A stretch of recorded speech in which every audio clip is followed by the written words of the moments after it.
Vamos lá. Gênesis, capítulo de número 37, verso 7. Estávamos amarrando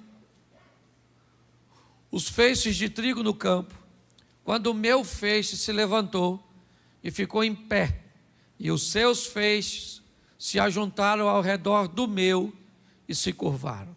Presta atenção, Gênesis 37. Estávamos amarrando os feixes de trigo no campo, quando o meu feixe se levantou e ficou em pé, e os seus feixes se ajuntaram ao redor do meu e se curvaram diante dele. Capítulo 42, verso 6. José era o governador do Egito, e era ele que vendia o trigo a todo o povo da terra. Por isso, quando seus irmãos, ou quando os irmãos de José chegaram, curvaram-se diante dele com o rosto em terra. José era governador do Egito, e era ele que vendia o trigo a todo o povo da terra. Por isso, quando os irmãos de José chegaram, curvaram-se diante dele com o rosto em terra. Feche os seus olhos. Senhor nosso Deus e Pai, em nome de Jesus, continua falando conosco e usa-me, ó Deus, como um canal de bênção, em nome de Jesus. Você pode dizer amém? Amém. Eu preciso falar com você da história de um dos homens mais constantes que eu vejo na Bíblia. Um dos homens mais seguros de si, bem posicionados. E a história de José é uma história inspiradora, porque mostra como alguém deve se posicionar para que se cumpra na sua vida aquilo que Deus disse que se cumpriria. Quando nós vemos Deus prometer algumas coisas, nós achamos que a promessa por si só é poderosa para cumprir-se. Isso não é verdade. Isso só vai acontecer em casos fora da regra, onde a soberania de Deus, ela vai precisar se estabelecer. Por exemplo, Jesus foi categórico ao dizer: de todos aqueles que foram entregues a mim, apenas um se perdeu. E ele só se perdeu porque já havia sido predito que um se perderia. Aí é soberania. Aí não tem jeito. Um se perderia. Deus só não disse quem era. Mas todas as outras vezes, nós vemos pessoas com promessas que às vezes não vivem a promessa, ou não vivem no modelo cuja qual ela foi estabelecida. Ou seja, Deus te prometeu, está prometido, está. Ele não é homem para que minta, nem filho do homem para que se arrependa. Mas a sua posição precisa condizer com a promessa que você recebeu. Para mim, não faz sentido um Deus que levanta um cara para ser forte, para libertar o povo, certo? Da mão dos seus inimigos, com o propósito de humilhá-lo com cegueira, de humilhá-lo com escravidão. Não faz sentido. Para mim, a história de Sansão, ela não era essa, não. Para mim, o que Deus havia escrito sobre Sansão é: Sansão será um cara forte, obediente e vai livrar o povo da mão do inimigo. Essa era a promessa. Mas Sansão cometeu alguns erros conscientes, porque ele cometia o erro e não mencionava a seus pais, o que indica que ele sabia o que estava fazendo, mas sonegava informações. E aí então, ele cumpriu o propósito, cumpriu, mas cego, escravo girando um moinho. Que fique claro. Quando nós olhamos a história do povo no Egito, a história de José ou de Moisés, me parece também que não continha 10 pragas. A história original, lembra quando alguém vai conversar com Jesus lá no Novo Testamento e pergunta sobre divórcio, e Jesus disse assim: mas não foi assim desde de um princípio. Não era desse jeito, alguém mudou.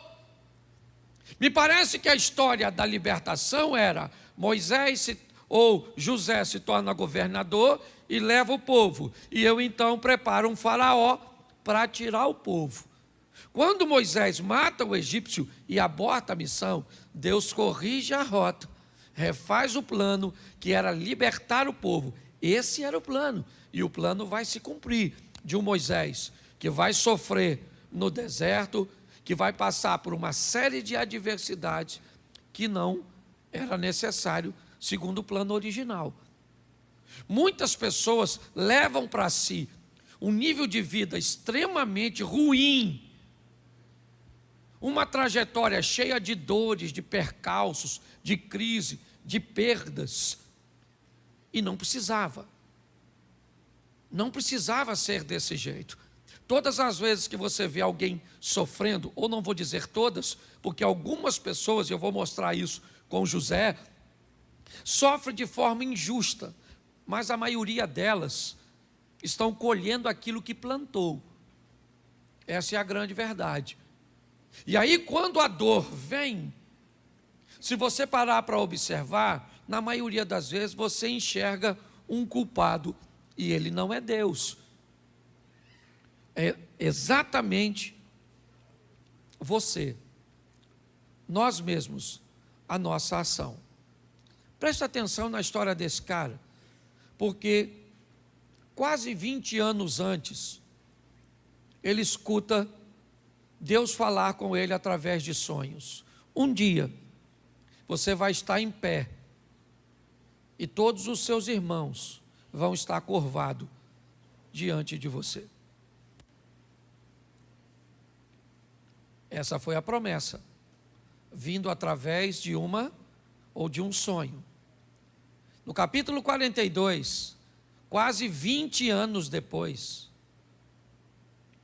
José se vê parado como governante do Egito, e os seus irmãos dobrando os seus joelhos diante dele.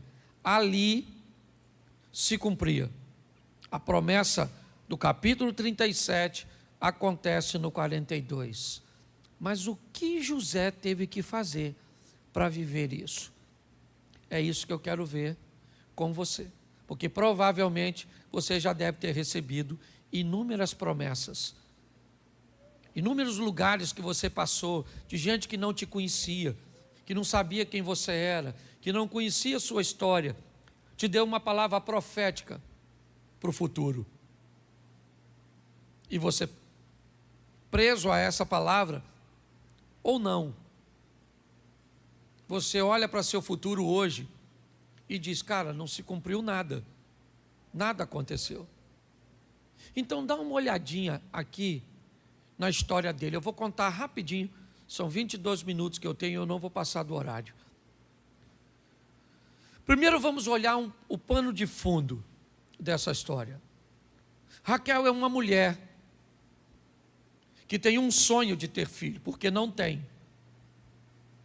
Você não precisa sonhar com aquilo que você pode realizar com facilidade. Bila, Zilpa, as concubinas, e Leia, elas conseguem gerar com muita facilidade. Das 4 mulheres de Jacó, 2 esposas e 2 concubinas, 3, com muita facilidade têm filhos. Uma só não tem. Quem é? Raquel. O que Raquel sonha? Em ter filhos.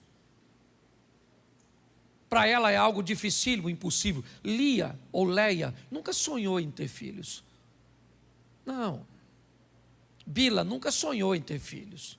Zilpa nunca sonhou em ter filhos. Elas simplesmente tinham. Elas se deitavam com Jacó e tinham o filho. E a Raquel se deitava e não tinha. E as outras deitam e tem. E ela deita, não tem. Aquilo começou a gerar em Raquel o desejo cada vez mais forte de ser mãe. Ela sonhava com aquilo. Aliás, ela perdeu a vida num parto, de tanto que queria ser mãe. O que não era nenhuma novidade. Uma das coisas que mais matava mulheres, né, no mundo antigo era o processo do parto. Ela sabia que a vida estava em risco. Quem sabe, inclusive, ela não gerava exatamente porque Deus a amava. Mas o sonho dela era aquele. E de tanto ela lutar pelo seu sonho, porque sonho é isso. Sonho envolve luta, dedicação, afinco, empenho, trabalho. De tanto. Eu acredito até que ela se deitava com o marido, nem para ter prazer, mas ela se deitava pensando, oh meu Deus, um filho, até que ela teve, engravidou do José. E eu acredito que José é o único filho de Jacó que sonha, exatamente porque a mãe dele sonhava. Provavelmente a mãe dele dizia, meu filho, você é fruto do meu... Eu lutei muito, porque tudo aquilo que nós lutamos muito, nós temos orgulho de dizer. É ou não é verdade? Eu lutei muito para ter minha casa, eu lutei muito para me formar, eu lutei muito para me casar, eu lutei muito para formar meus filhos, eu lutei muito, muito. Agora, tudo que não tem luta nenhuma, você nem fala direito, porque é fácil. E me parece que esse menino cresceu ouvindo falar de sonhos. Sonhos. Sonha, meu filho. Sonha grande. Meu filho, sonha grande. Você pode sonhar. Vamos lá, meu filho. Sonha, sonha. Zilpa nunca disse isso. Nem Bila, nem Leia. Mas José ouvia isso de sua mãe. Com certeza. Ele começa então a sonhar em ser grande. Aliás, seus irmãos o invejavam simplesmente porque ele sonhava. Tem gente que se incomoda só de você pensar em ser grande, só em você pensar em conquistar. Você nem alcançou ainda, e tem gente que já não gosta da sua vontade de ser, porque fica com medo de você conseguir. Você já notou isso? Quando você fala, eu vou fazer uma reforma na minha casa, você não tem grana, o que é isso? Um sonho. Você pode notar que tem gente que já não gosta, porque não consegue fazer na dele. E José começa a sonhar, mas o sonho dele é muito esquisito, porque ele sonha que os irmãos vão se curvar, e os irmãos não iam muito com a cara dele não. Essa é a grande verdade. A primeira coisa nessa vida que eu quero te impulsionar hoje, é passar a andar com quem é sonhador. Porque todas as vezes que você anda com gente que sonha, a pessoa começa a contar o sonho e te empurrar para frente também. E você sonha com o quê? Ah, não sonho nada não. Pô, cara, tem que sonhar com alguma coisa, pô. Fala aí uma coisa que você deseja muito, mas que é impossível. Ah, eu desejo comprar uma bicicleta. Ô, maluco, isso aí não precisa de sonho. Isso aí você precisa de trabalho. Arruma um bico. Entendeu? Trabalha, você arruma uma bicicletinha, compra primeiro uma usada, depois você pula para uma nova, uma bicicleta zero. Ah, pastor, mas eu tenho vontade mesmo de andar numa Mercedes. Aí é sonho. E sonho bom, louvado seja Deus. Quem aqui gostaria de andar numa Mercedes, daquela zerinha assim?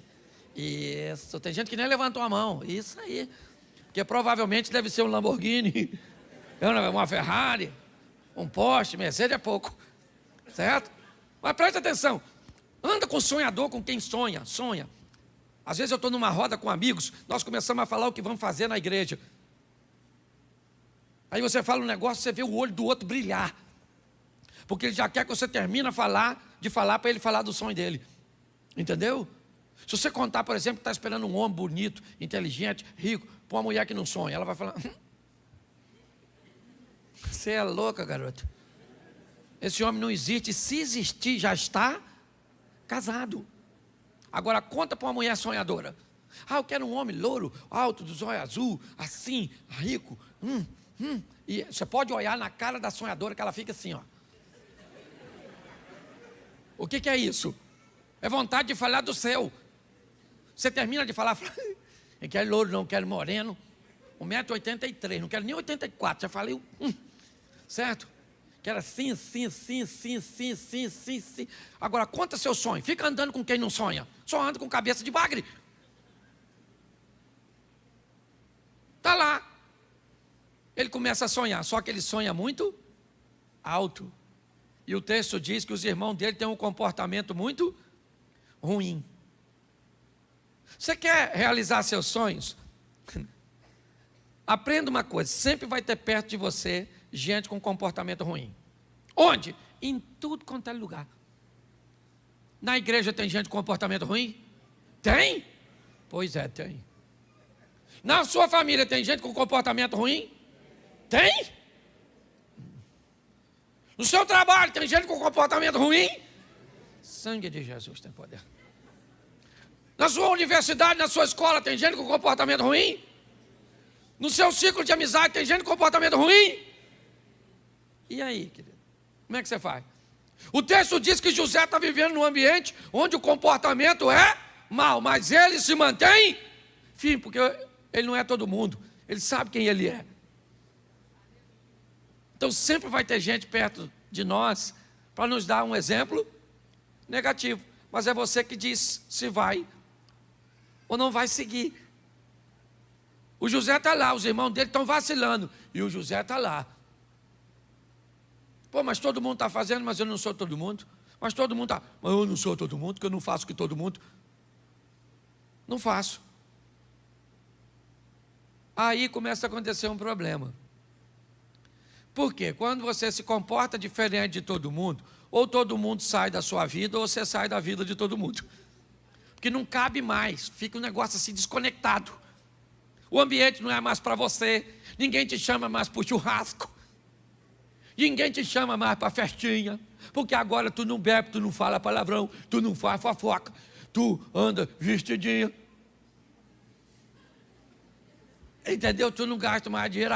Ou seja, agora não cabe mais, porque são dois mundos, sim ou não? E aí, a vida, olha só, os irmãos de José não gostam do Zé. Por quê? Porque o Zé é diferente, e todas as vezes que você é diferente, você fica feio. Cirne. É a história do patinho. Lembra do patinho? Quac, quac, o patinho feio. Ele era pato? Sim ou não? Sim ou não?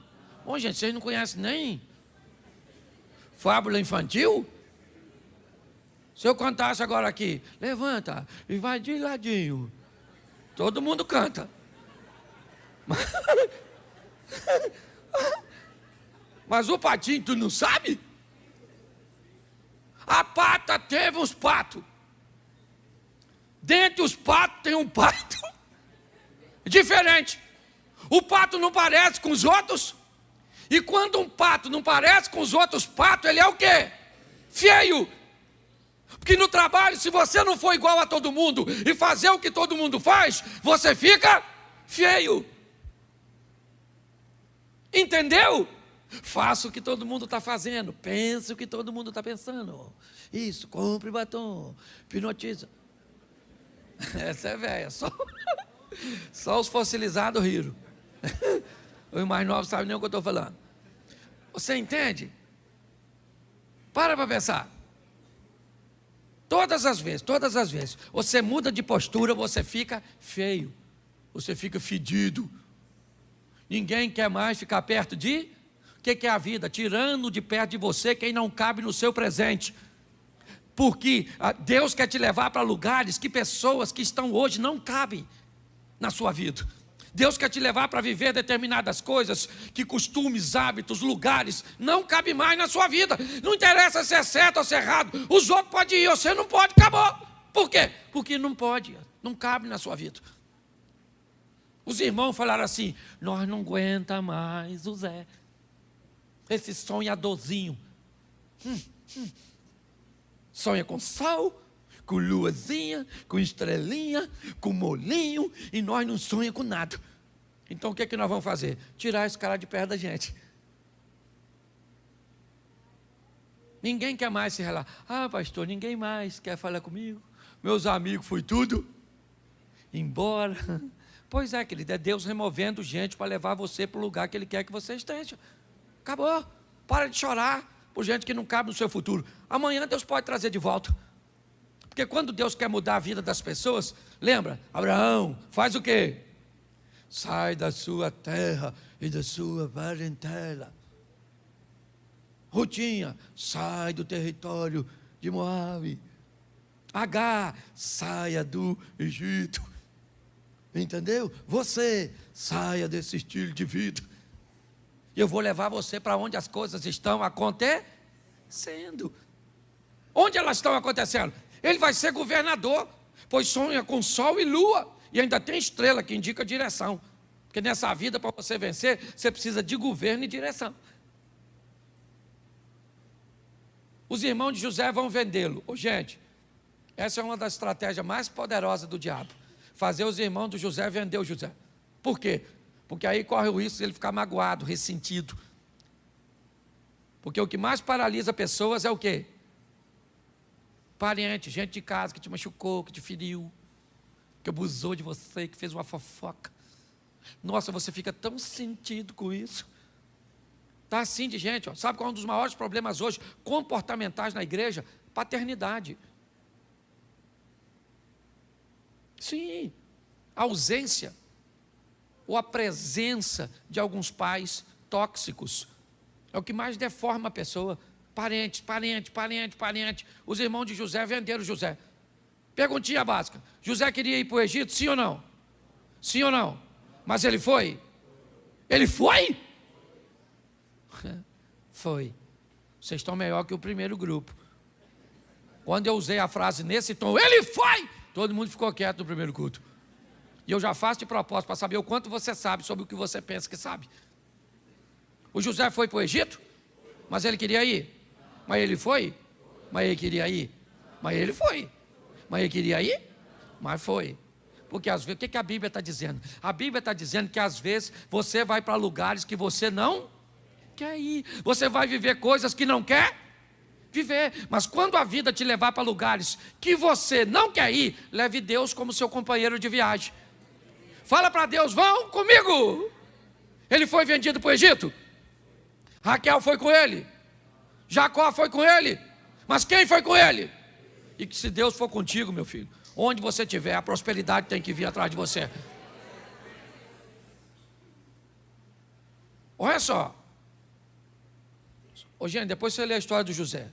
Poucas vezes, ou basicamente nenhum registro, você vai ver desse cara orando.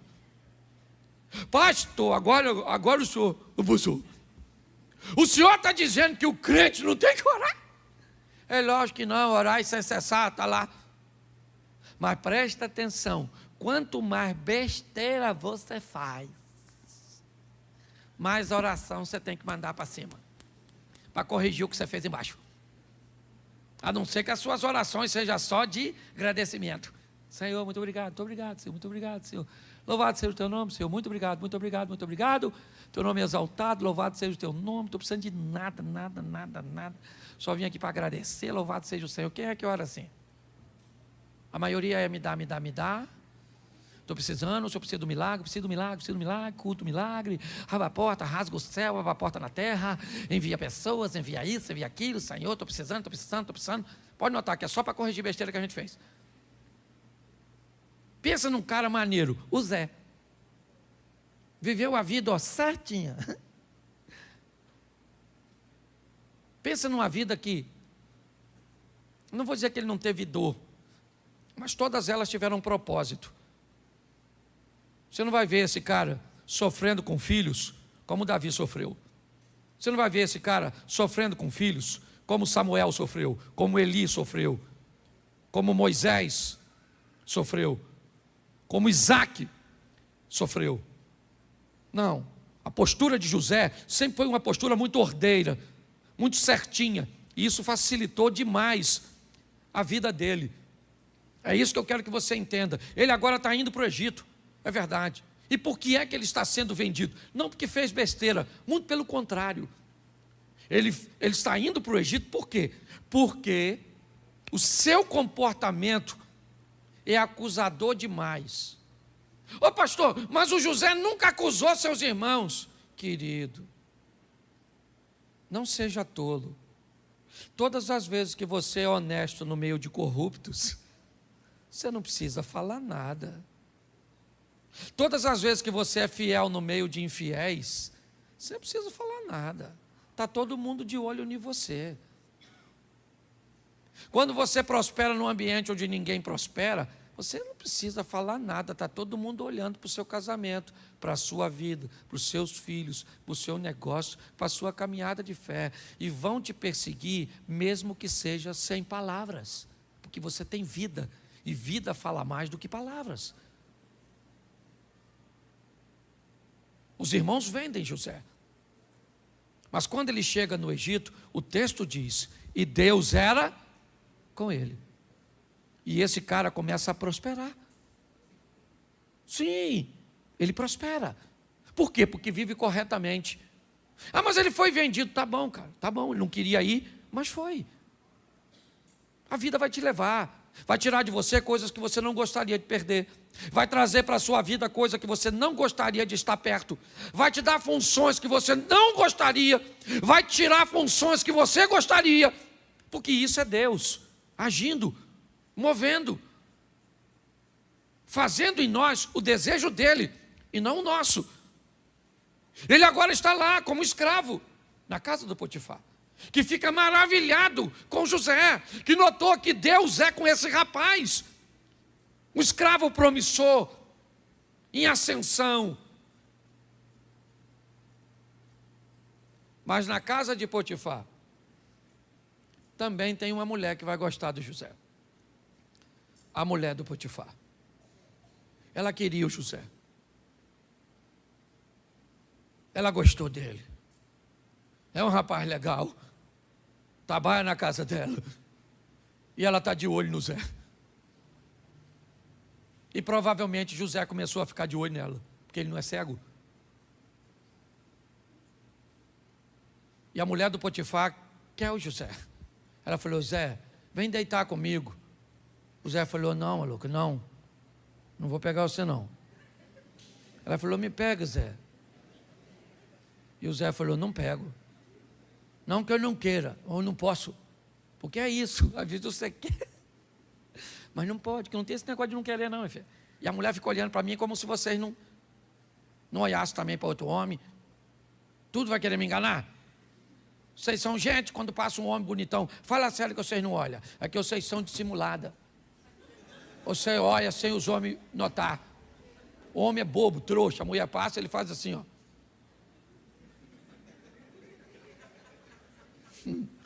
Mulher nada. O homem vem na direção, ela faz assim, ó.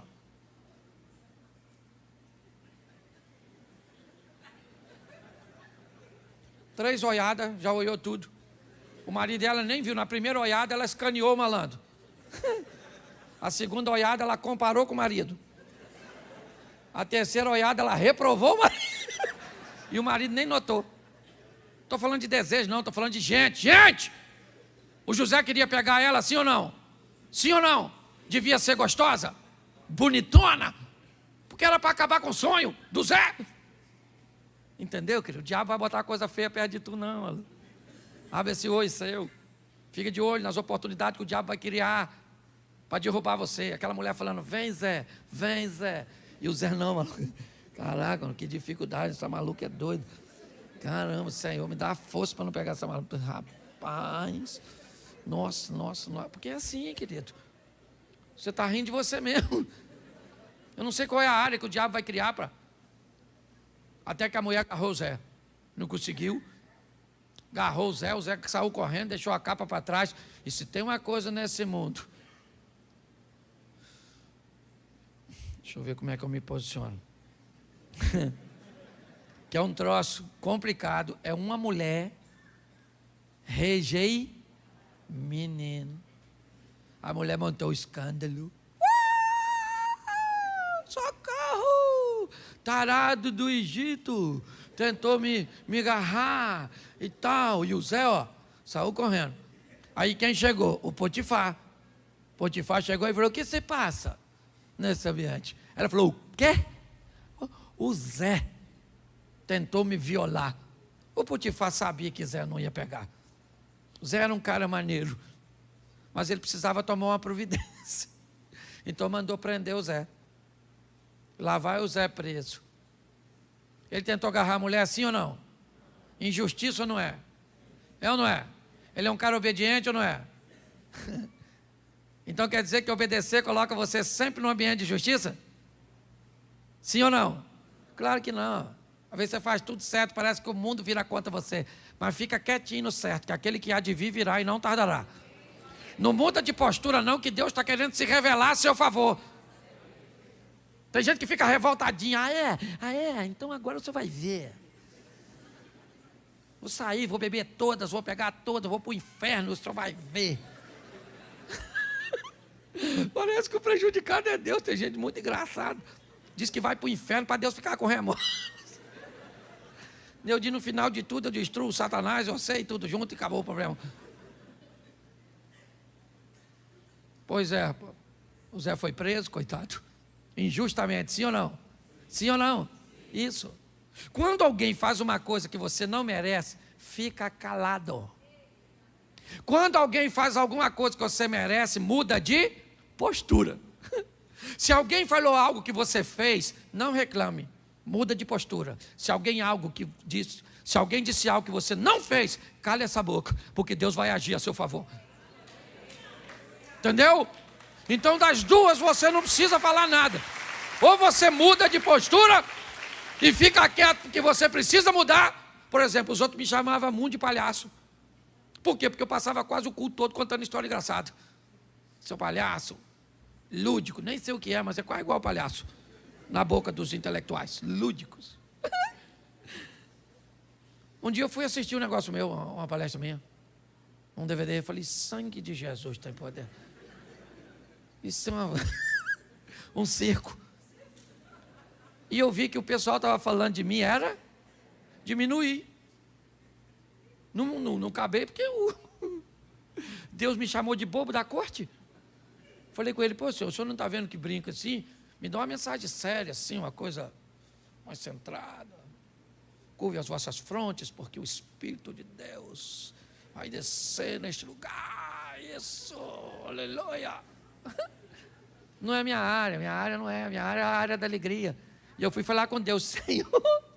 Ele falou, você é meu bobo, Cláudio. Eu sou o rei e você é meu bobo da corte. Faz o que eu mando e cala essa boca. Você ri porque não foi tu. Aí eu aprendi, falei, quer saber uma coisa, eu vou fazer o que Deus mandou e dane-se. Quem não quiser que vá para outra igreja, tem um montão aí nas esquinas aí, vai para o inferno, mas que vá. Vou mudar, porque Deus me deu uma missão, eu vou agora querer fazer o que os outros fazem. Então aprenda isso, tenha maturidade. Se os outros vão gostar ou não, o problema não é seu, é deles. Agora o cara está lá preso, no meio dos bandidos. Chegou e falou o quê? Sou inocente. O que os bandidos falaram? Todo mundo que é. Ninguém aqui fez nada. Feio você, matou fulano? Tô nada. Armação. Quando José chega na prisão, sabe o que acontece com a prisão? Muda. Porque onde o cara chega, Deus chega com ele. E onde Deus chega com você, o ambiente tem que mudar. Fica mais leve, o pessoal começa a sonhar. Um copeiro que sonha, um padeiro que sonha. O negócio está ficando legalzinho. Porque Deus é com o José. Porque por onde ele for, Deus vai com ele.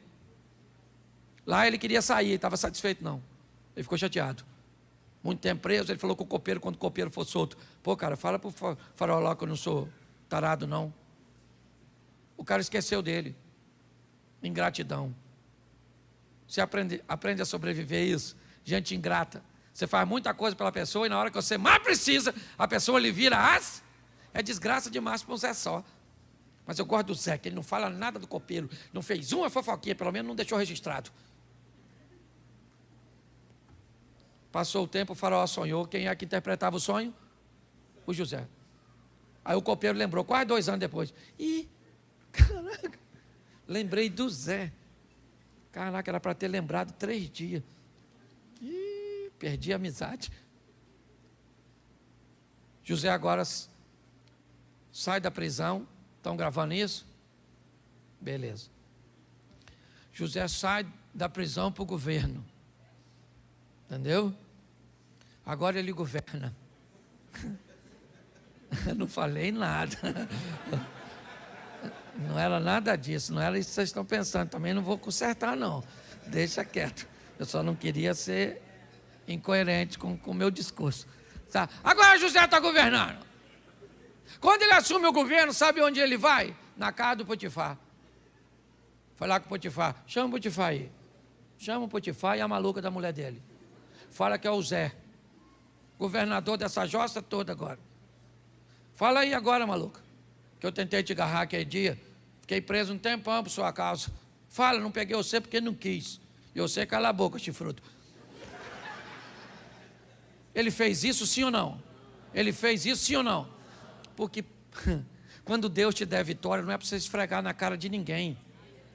Tem gente que está afinzão de vencer, sabe para quê? Para esfregar. Para você que não acreditou em mim, vence não. O propósito de vitória não é esfregar na cara dos outros. O propósito de vitória é que o nome do Senhor seja glorificado através da sua vida. Pare de ficar preso ao passado. José agora é governante e pronto. O tempo passou, quem é que vem visitar ele? Os irmãozinhos com aquelas carinhas de foinha. E o Zé está lá em pé, ó. Quando ele viu os irmãos, mas ele ficou com uma raiva tão grande. Eu gosto disso, quando eu vejo humanidade nos personagens bíblicos. Eu gosto disso. Eu vi o Zé falou, me venderam essas pragas. Aí agora, ó, vem. Os irmãos falaram, viemos fazer cumprir. Ele falou, vocês são espiões. Não somos, cala essa boca, que quem manda aqui sou eu. Prende esses espiõezinhos. Prenderam. 3 dias depois a raiva passou. Eu gosto disso, que ele só mandou prender. E aí deu tempo das coisas se assentarem. Aprenda uma coisa nessa vida, evite decisões em momentos tempestivos. Nunca resolva nada quando você estiver muito feliz. Nunca resolva nada quando você estiver muito triste. Os dois extremos podem te levar a prejuízo. Os irmãos se dobram diante de José. Capítulo 42. E agora, a Bíblia se cumpriu, sim ou não? Sim ou não? Mas ela não disse o que José vai fazer depois. Deus entrega de novo na mão de José aqueles que o venderam, que não gostavam dele, que falavam mal dele, mas não disse o que ele deveria fazer. Está aí, ó. Você agora é o governador e esses caras estão na sua mão. Quando José se revela para seus irmãos, os irmãos dizem, cara, e agora? O que ele vai fazer conosco? E José disse, calma, vocês não me venderam, foi Deus que me enviou na frente para esse momento. Eu queria deixar para nós hoje, porque essa palavra fala muito ao meu coração, em primeiro lugar. A vida está esperando por você, para que você tome decisões assertivas. Todas as vezes que você toma decisões erradas, inevitavelmente o erro, ele vai pegar você. Não tem jeito. Jacó atraiu Esaú. Ao invés de consertar, ele foge. E quando ele foge, Esaú não está lá, mas ele se encontra com Labão, que também vai traí-lo. Você merece uma vida melhor. Não é essa a vida que Deus escolheu para você. O que eu e você precisamos fazer, e eu levei muito tempo para aprender isso, foi só começar a corrigir minhas decisões, minhas palavras, minha postura, meus impulsos, e eu comecei a ver que os meus problemas diminuíram. É como se o diabo tivesse deixado a minha vida. Só que eu descobri que na verdade ele nunca esteve na minha vida. Quem estava lá fazendo besteira era eu. Quando o Cláudio parou de fazer besteira, as coisas mudaram. Saia daqui para viver uma vida que inspire outras pessoas a viverem com Deus também. Isso não vai diminuir sua oração. Não. Ela deve acontecer todos os dias. Mas pode ter certeza de uma coisa: a pauta da conversa vai ser diferente. Você vai ter mais tempo para agradecer, para reconhecer. Tem gente aqui vivendo isso hoje. Se você caçar o diabo, você não acha. Se achava indecisões, insegurança, uma série de coisas. É isso, essa é a nossa proposta, é a proposta da igreja.